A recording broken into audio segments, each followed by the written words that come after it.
கௌரிக்கு பேய் பிடித்திருக்கலாம் அப்படின்னு ஷர்மாவிடமிருந்து கேள்விப்பட்டதால பிரகாஷ் மற்றும் கௌரியின் திருமணத்திற்கான திட்டத்தை வரதராஜன் நிராகரிக்கிறாரு. பிரகாஷின் குடும்பத்தினரால் தான் நிராகரிக்கப்பட்டதாக கௌரி கேள்விப்பட்டதும் அவள் சோகமாகவும் ஏமாற்றமாகவும் இருக்கிறாள். இதை பாபு கவனிக்கிறாரு. இவளை ஆறுதல் படுத்த முயற்சிக்கிறாரு. ஆனால் இறுதியில் அவளை திருமணம் செய்து கொள்ள முன்மொழிகிறாள். பாபுவை திருமணம் செய்து கொள்வதில் கௌரியின் ஆர்வத்தை சோமநாதன் கவனிக்கிறாரு. மேலும் கௌரியின் நிலைமையை விளக்க அவரிடம் தனியாக பேசுகிறார். மேலும் அவளை திருமணம் செய்து கொள்ளும்படி கெஞ்சுகிறார். பாபுவும் கௌரியும் திருமணம் பண்ணிக்கொண்டு மகிழ்ச்சியாக வாழ்கிறார்கள். கௌரியின் பணத்திற்காகவே தான் தன்னை விட்டு சென்றதாக விமலா நினைக்கிறாங்க.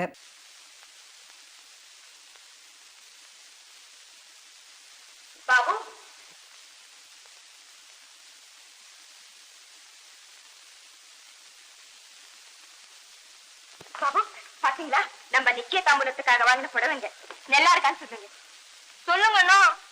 என்ன சொல்றதுன்னு தெரியாம நிக்கிறேன். ஏ வெக்கமா இருக்கா? பாபு, உங்களுக்கு விஷயம் தெரியுமா? நீங்க சொல்லுவீங்களே தங்க விக்கிரகம், தங்கம் இல்லையா, வெறும் பித்தளை தானா? சரியா பிசாசு பிடிச்சிருக்கு. ஏ உங்களுக்கு கோவம்? உண்மையை மறைச்சு எங்க மாமா தலையில அந்த கௌரிய கட்ட பார்த்தாங்க. இது என்ன கல்யாணமா இல்ல வியாபாரமா? அப்படின்னு அவங்களே சொல்லலாம், அதுக்கு நீங்களும் ஒத்து பாடலாம். ஆனா இந்த கல்யாணம் நடக்காதுன்னு நாங்க சொல்லிட்டோம். இந்த கல்யாணம் நடக்கதான் போகுது. அது எப்படி? நாங்க தான் பொண்ணு வேண்டாம் சொல்லிட்டோமே. அந்த பொண்ணை வேற ஒருத்தன் கல்யாணம் பண்ணிக்கிறதா சொல்லிட்டான். அது யாரு? நான் தான்.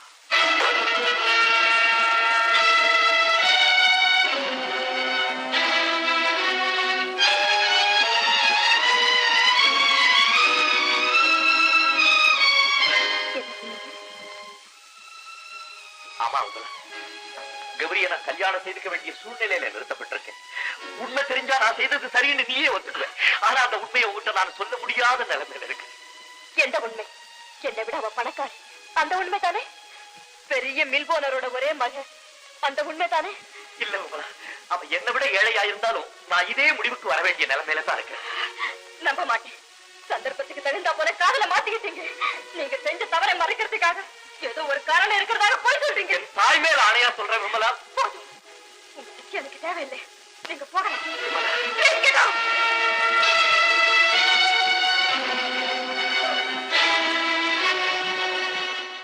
சோமநாதனின் உடல்நிலை சரியில்லாததால கௌரியும் சோமநாதனும் பாபுவை ஆலையை கவனித்துக் கொள்ள சொல்கிறார்கள். விமலா கௌரியுடன் நட்பு கொள்கிறாள். சோமநாதனின் காகித ஆலையில் தனிப்பட்ட உதவியாளராக வேலை பெறுகிறாள். அலுவலகத்தில் விமலாவை பார்த்து பாபு அதிர்ச்சி அடைகிறான். மேலும் கௌரியிடம் தங்கள் கடந்த கால உறவை வெளிப்படுத்துவதாக கூறி அவனை மிரட்டுறாங்க.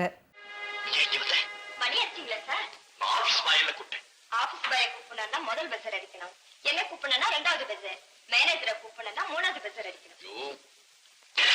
என் பேர் விமலா, உங்களுடைய காரியதர்சி, புதுசா நியமிக்கப்பட்டவர். யார் உனக்கு வேலைக்கு வச்சா? உங்க மனைவி சார்.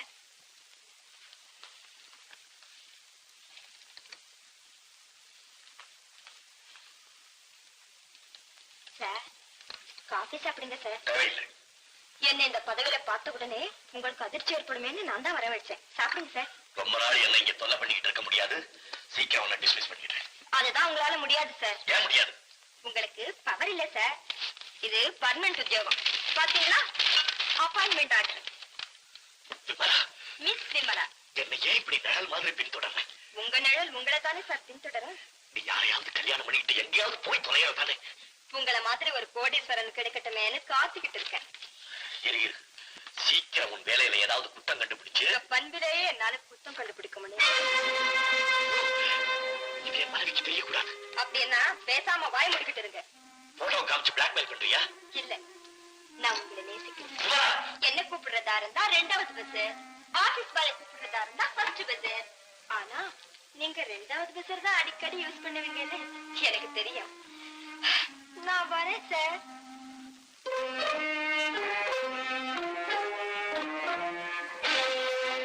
அவர் தனது வீட்டை அடைந்ததும் விமலாவை வேலைக்கு அமர்த்தியதற்காக கௌரியை பாபு திட்டுறாரு. இது கௌரியை அழ வைக்கிறது. அதனால் அவளை சிரிக்க வைக்க முயற்சிக்கிறாரு. அவள் வயிற்றில் வலியை உணர்கிறாள்.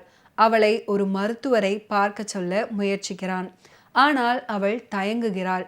மருத்துவர்கள் வந்தால் அறுவை சிகிச்சை செய்யலாம், அதனால் அவளுக்கு குழந்தை பிறக்காது அப்படின்னு கூறுகிறாள். எனவே ஒரு மருத்துவர் அவளை பரிசோதிக்க வைக்க அவள் கர்ப்பமாக இருக்கலாம் அப்படின்னு பொய் சொல்றாங்க. அதனால்தான் அவளுக்கு வலி ஏற்படுகிறது. பெண் மருத்துவர் பாபுவை பரிசோதித்து கௌரி 4 அல்லது 5 மாதங்கள் மட்டுமே வாழ்வாள், அதனால் அவள் மகிழ்ச்சியாக இருக்கட்டும், அவள் கர்ப்பமாக இருக்கட்டும் அப்படின்னு தெரிவிக்கிறாங்க. சோமநாதனும் பாபுவும் கௌரி கர்ப்பமாக இருப்பது போல் நடிக்கிறார்கள். மேலும் அவர்கள் தங்கள் சோகத்தை மறைக்கிறார்கள்.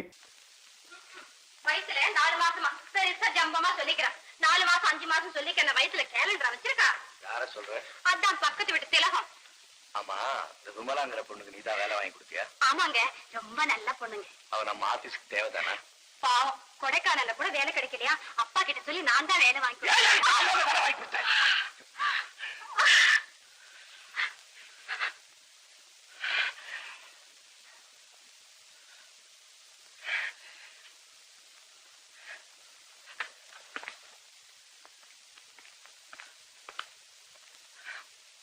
கௌரி, கோபமா? கௌரி, கௌரி அழாதம்மா. நீ அழுகிறத என்னால பார்க்க முடியாது. தொட்டா சுருங்கிற செடி இருக்கு, முகர்ந்தோன்ன வாடுற மலர் இருக்கு. இது எல்லாத்த விட நீ மென்மையானவங்கிறத நான் இன்னைக்கு தாமா புரிஞ்சுக்கிட்டேன். இனிமே நான் என்ன கோச்சுக்க மாட்டேன், நிச்சயமா கோச்சுக்க மாட்டேன். எங்க சரி சரிம்மா. கௌரி, உனக்கு கோபமா காதலி? நடைய பாரா, நடையா இது நடையா? ஒரு நாடகம் உண்டோ நடக்குது தெரியுமா? சிரிச்சிரு சீக்கிரம், ரொம்ப லேட் ஆகுது. எனக்கு டயர்ட் ஆகி போச்சு. சரிம்மா, சிரிக்க மாட்டேன். போனால் போகட்டும் போடி, இந்த பூமியில் நிலையாய் வாழ்ந்தவர் யாரடி? போனால் போ.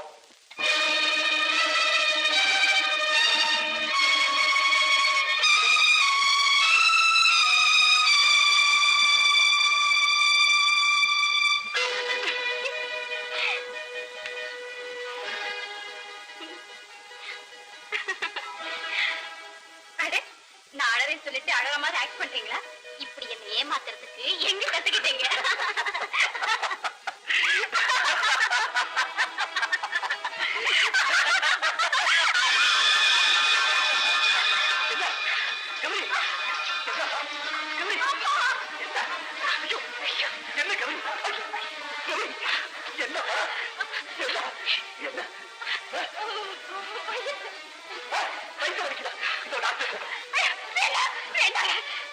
எனக்கு பிடிக்காத விஷயம் என்ன வற்புறுத்தாதீங்க.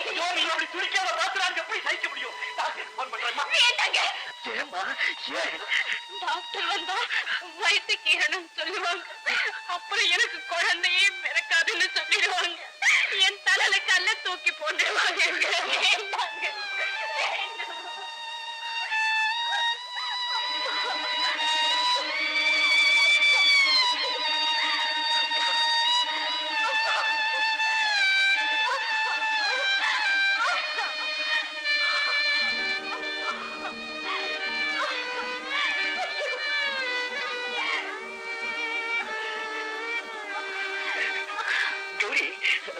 இந்த வலிக்கு காரணம் நீ கருத்தரிச்சிருப்பியோ நினைக்கிறேன்.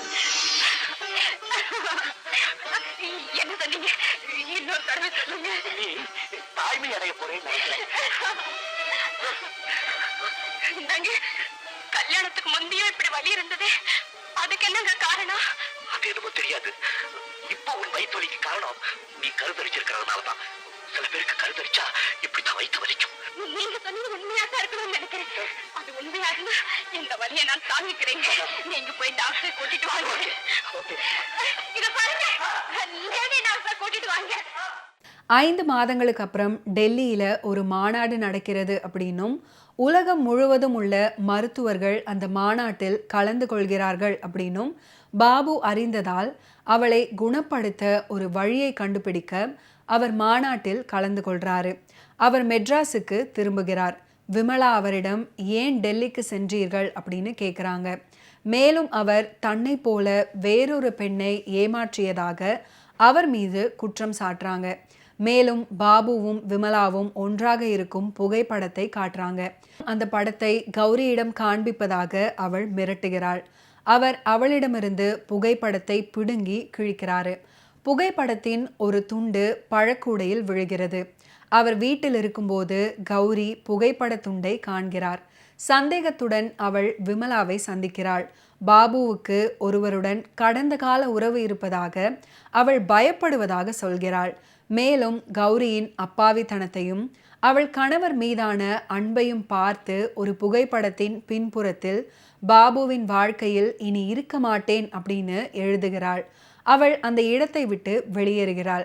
எழுதப்பட்ட செய்தியை படித்த பிறகு பாபுவுடன் உறவு வைத்திருந்தவர் விமலா அப்படின்றதை அவள் உணர்கிறாள். பாபு வீட்டுக்கு வந்ததும் கௌரி அவரை எதிர்கொண்டு அவரது ரகசியத்தை கண்டுபிடித்ததாக கூறுகிறாள். அவள் என்ன சொல்ல வருகிறாள் அப்படின்னு தெரியாம அவளுடைய மருத்துவ நிலையை பற்றி அவளிடம் கூறுகிறான். சமீபத்தில் டெல்லிக்கு வந்த பயணம் மருத்துவ மாநாட்டில் கலந்து கொள்ள மட்டுமே அப்படின்னு அவன் அவளிடம் கூறுகிறான். நிலைமையை அவளுக்கு விளக்கி சிகிச்சை பெறும்படி அவளை சமாதானப்படுத்துறாரு. ஆம்புலன்ஸ் வந்ததும் அவளுக்கு மீண்டும் வலி ஏற்படுகிறது. அவன் கைகளில் இறக்க விரும்புவதால் அவள் உள்ளே செல்ல மறுக்கிறாள். விமலாவை திருமணம் செய்து கொள்ள சொல்கிறாள். அவள் கடைசி மூச்சை இழுக்கும்போது அவளுடைய சொந்த குழந்தையாக கருதும் குழந்தை பொம்மையை அவனுக்கு கொடுக்கறாங்க. சோமநாதன் பாபுவை விட்டு வெளியேற வேண்டாம் அப்படின்னு கேட்கிறாரு. ஆபீஸ் வேலையை டெல்லிக்கு போனீங்களே, அது விஷயமா ஏதாவது நோட்ஸ் எடுக்கணுமா? ஆபீஸ் வேலையை நான் போறத உங்ககிட்ட யார் சொன்னா? உங்க மனைவி. அதுக்காக நான் போகல அவகிட்ட சொல்லிட்டியா? நோ நோ நோ, உங்களை காட்டி கொடுக்க என் மனசுதான் தருமா? ஆமா, எதுக்காக போனீங்க? என்னை போற இன்னொரு பெண்ணை ஏமாத்தவா? ஏன் கோவிச்சுக்கிறீங்க? யார் அந்த புது அழகி? என்னை விட அழகா இருப்பாளா? கௌரியை விட பணக்காரியா? உன்னை விட ரொம்ப அழகா இருப்பா. கௌரியை விட பெரிய பணக்காரி. கேளு கேளு, என்ன வேணாலும் கேளு. நான் போயிட்டு வந்த காரியம் மட்டும் சக்சஸ்ஃபுல்லா முடியட்டும். அதுக்கப்புறம் உனக்கு ஒரு முடிவு கட்டுறேன். முடிவு கட்டிடுவீங்களா? அவ்வளவு தைரியம் வந்தாச்சா? நீ யாருன்னு அவளுக்கு தெரியாது. உன் பேச்சையும் நடிப்பையும் கிட்ட அவன் ஏமாந்துட்டு இருக்கா. கௌரி கிட்ட நான் பழகிறதே நடிப்பில்லை. அவன் நல்லா இருக்கட்டும்னு விரும்புறவனா? உங்க விஷயம் வேற, கௌரி விஷயம் வேற. அவன் மேல உனக்கு பொறாமை. அவன் மேல நான் பொறாமைப்பட்டிருந்தா நம்ம விஷயத்தெல்லாம் கௌரி கிட்ட எப்பவோ சொல்லிருப்பேன். இந்த போட்டோவை கௌரி கையில எப்பவோ கொடுத்திருப்பேன். இதை கிழிச்சுட்டா போதுமா? Don't worry my dear, negative என்கிட்டதான் இருக்கு. வரேன் சார்.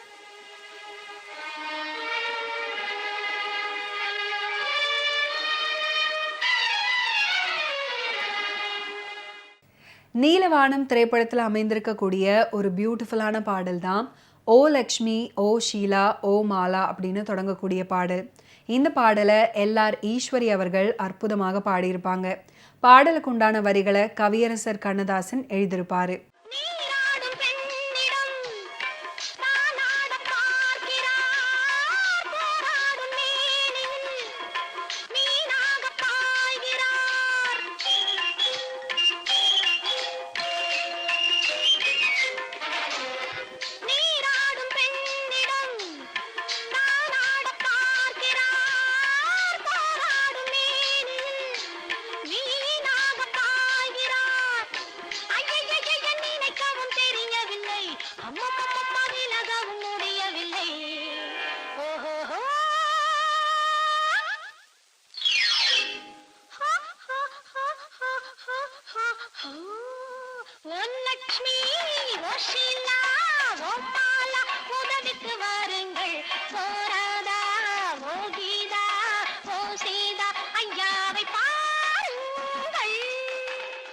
பேசும் தெய்வம் படத்துல சிவாஜி அவர்களுக்கு ஒரு வித்தியாசமான அனுபவம் ஏற்பட்டுச்சாம்.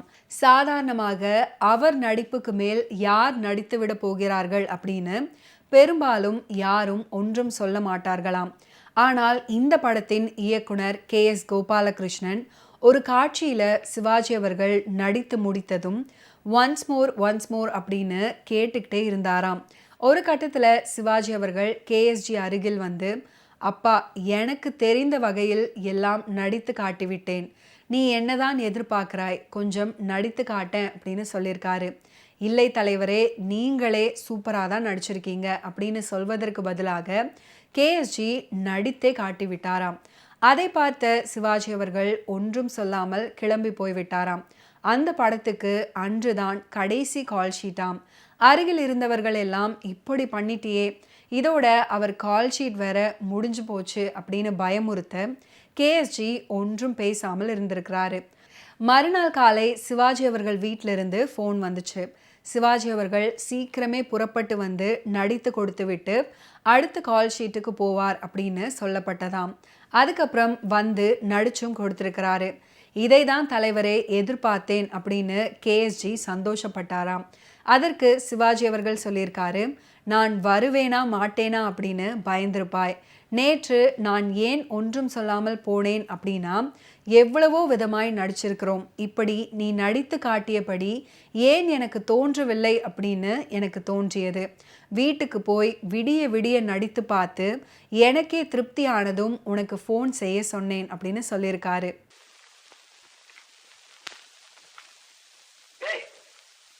ஜன்னல்லாம் சாத்திட்டு காத்துக்கிட்டு வராம இடிச்ச புலி மாதிரி இங்க உட்காந்துட்டு இருக்கேன். பீச்சுக்கு போகணும்னு சொன்னீங்க. ஐயோ, இன்னைக்கு நான் வெளியில தலையே காட்டக்கூடாதுங்க. இன்னைக்கு கிரகணம். கிரகணம்னா? கிரகணத்தன்னைக்கு கர்ப்பஸ்திரிங்க வெளியிலேயே போக கூடாது. அப்புறம் பக்கத்து வீட்டு திலகத்துக்கான மாதிரி ஆயிடும். அவளுக்கு என்னாச்சு? அவளும் முழுகாம இருக்கா, ஆனா வயிற்றுல வலியே இல்லையா. அப்படின்னா குழந்தை சரியில்லைன்னு தானே அர்த்தம். பாவம், குழந்தை பிறக்க போகுதுன்னு எப்படி எல்லாம் கற்பனை பண்ணிக்கிட்டு இருக்கா. அவளுக்கு உண்மை தெரிஞ்சு போச்சுன்னா உண்மைன்னு நாம நினைச்சுக்கிட்டு இருக்கிறதெல்லாம் சமயத்துல கற்பனையை விட வேடிக்கையா போயிடுது. ஆமாமா.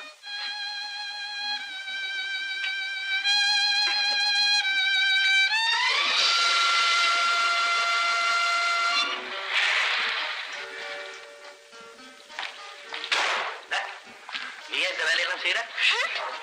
எல்லாம் ஒரு காரணமா தான். என்னது? இப்படி எல்லாம் வேலை செஞ்சாதான் சுகப்பிரசவம் ஆகும் அப்படின்னு யார் சொன்ன? இதோ இதுல எழுதிருக்கு. யார் கொடுத்தாரு? பக்கத்து வீட்டு திலகம் கொடுத்தா. அது மட்டும் இல்ல, இந்த மாதிரி சமயத்துல கணவன் எப்படி எல்லாம் நடந்துக்கணும்னு எழுதிருக்கு. நீங்களும் படிச்சு தெரிஞ்சுக்கங்க.